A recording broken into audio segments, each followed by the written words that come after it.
I am Fluke. I reincarnated as a dog with my past memories. I rushed to the passenger side window, hoping my son would recognize me. But my wife didn't pay me any mind and simply drove off. I had no choice but to chase the car all the way home. When I got to the back door, I sat down obediently and waited. Still, she didn't let me in. Feeling dejected, I pressed my face against the glass. He probably hasn't eaten for days.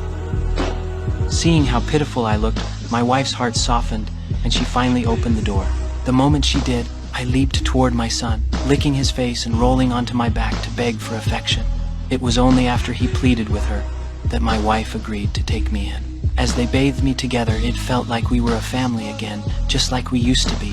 But I knew very well that in their eyes, I was just a stray dog. I wanted so badly to let them know who I really was. While playing with my son, I intentionally hid his toy under the bed. When he discovered it, he was completely stunned. My dad used to do that. Late that night, seeing my own photo filled me with guilt. I hadn't been the husband or father I should have been. After tucking my son in, I curled up beside my wife's bed, keeping her company like old times.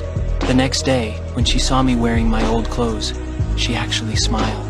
But when she picked up my hat, she broke down in tears. I quickly went over to comfort her. No matter how close we felt, we still couldn't truly be reunited. But for now, being able to play with my son and go on family trips with them was enough. Then one day, my old friend Jeff came over. In my memory, Jeff was somehow connected to my death. I lunged at him, snarling and tearing at his clothes, but he eventually drove me out and called the police. When the police showed up, I had to hide in the bushes in the pouring rain and watch from a distance. Worried about me, my son slipped out to look for me and secretly brought me back home.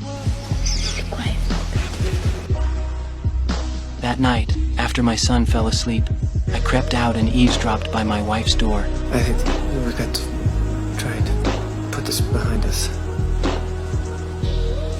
What I heard broke my heart. Later, my son secretly went to visit my gravesite. Unaware of his presence, the caretaker locked the cemetery gates. Following my instinct, I ran to the grave and found my son there, nearly frozen stiff. I lay on top of him, trying to warm him with my body, but the snow was falling heavily and I was quickly losing strength. Fortunately, my wife arrived just in time. She carried our son to the car and wrapped him in a blanket. He begged her to bring me along too. She walked over to the headstone and called for me, but I didn't go to her. Instead, I used my paw to wipe the snow from the inscription. She fell silent as she read the words, "You will live in our hearts forever," the very vow I made when I proposed to her. In that moment, she finally realized I was her late husband. Tears welled up in her eyes. But now, I knew I had to leave. Only by going away could they heal from their grief and find happiness again. I took one last look at them, leaving behind this understanding and love forever in their hearts.